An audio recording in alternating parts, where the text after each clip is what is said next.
Welcome, fellow lovers of the weird and strange. This is Lance, your host of Legends of the Hidden Horde, where we explore the folklore behind the mythical creatures that stalk the dark corners of our globe. A huge thank you to all of you for tuning in. Your ears make these strange journeys possible.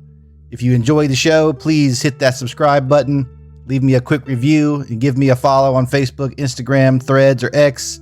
Your support truly makes a difference. Now, let's dive into the next story. So come on and follow me to Sweet Home, Alabama, in episode 18, White Thang. In the shadowed folds of northern Alabama, where the ancient pines of Bankhead National Forest lean like silent sentinels over the creeks that have carved the earth for millennia, the legend of the White Thang endures. Not as mere campfire fancy, but as a living veil between the seen and the unseen.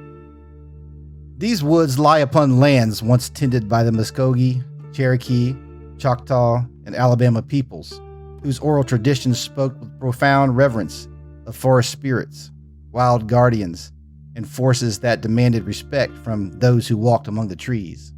The White Thang itself emerged in recorded tales from the early 1900s onward, amid the echoes of displacement and resettlement following the Trail of Tears.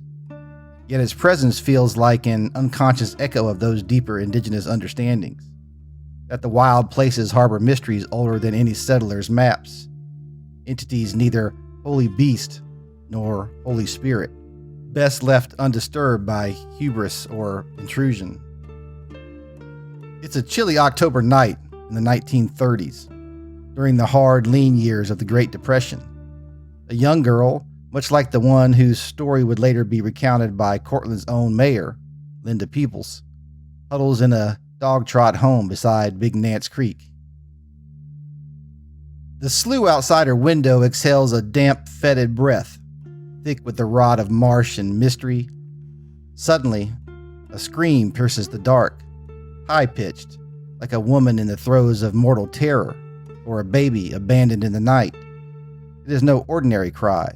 It lingers, warbling into something almost human, then animal, then neither. The girl peers out, heart hammering, and there, emerging from the black water of the slough, stands the Slough Thang, a smaller kin to the greater White Thang, barely 5 feet tall on its hind legs. It is cloaked in shaggy white fur that seems to drink in the moonlight, its eyes glowing a faint, unearthly red. It doesn't charge. It doesn't harm. Instead, it moves on all fours with the awkward grace of a creature caught between worlds, part kangaroo in its bounding lope, part cat in its slinking pose, perhaps even sloth-like, hunched to its shoulders.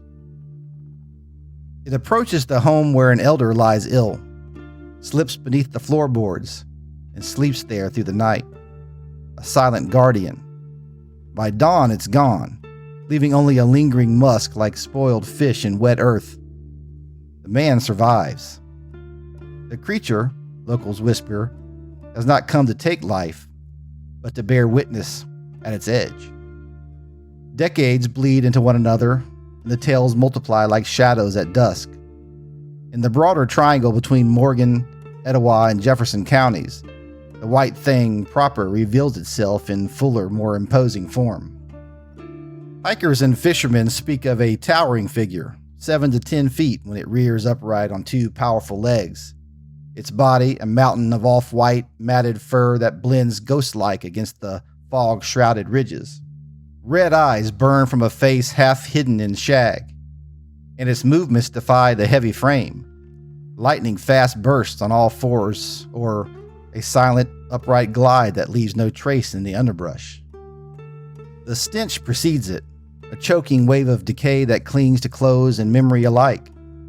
Its scream is its signature, a sound that freezes blood, mimicking distress so perfectly that search parties have been dispatched in vain, only to find nothing but trampled ferns and a faint imprint of massive splayed feet. And the folklore is not uniform. Other stories deepen its mystery and darken its allure. Some who claim encounters swear it is no humanoid at all, but a quadrupedal phantom, a white lion-like beast with a mane of tangled fur, or a grotesque hybrid kangaroo hindquarters fused to a feline head and sloth-like claws that allow it to scale trees with unnatural ease. In one 2002 account from Guntersville State Park, a camper glimpsed what appeared to be a spectral white tiger crouched over a fresh deer kill, its form too lithe and predatory for the lumbering albino Bigfoot of standard lore. Others speak in hushed tones of rare varieties, a pale, hairless humanoid glimpsed at twilight, nimble and gaunt, or even hints of something shape-shifting, its outline blurred between beast and man as if the forest itself were testing the observer's sanity. Near funeral wakes in older times, it was said to linger at the tree line, a white sentinel drawn not by malice, but by the veil between life and death thinning. Never does it attack. Never does it claim a victim. It watches, it screams, it vanishes.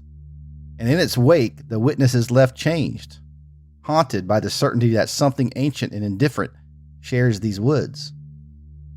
Modern seekers, armed with trail cams and sensitive microphones, trek the same paths, drawn by the same pull that has compelled generations. They return with blurry shapes in the mist or recordings of those unearthly wails, debating whether the creature is a genetic outlier, a misidentified bear or cougar warped by low light and fear, or something far older, a guardian spirit of the land itself, awakened in the wake of environmental scars from logging and industry. Through it all runs a thread of respect for the indigenous history that underpins every root and ridge. The Muscogee and Cherokee ancestors who once navigated these same forests told of their own powerful beings, giant cannibals or mischievous little people, not as the White Thang, but as reminders that the earth is alive with forces beyond human control. To invoke the White Thang today without honoring that foundational stewardship would be to diminish the very mystery it represents, a living bridge between cultures that have all, in their time, confronted the unknown in these woods. The White Thang, in its elusive multiplicity, stands as a profound philosophical mirror to humanity's place in the cosmos. It teaches us the virtue of humility before the unknown.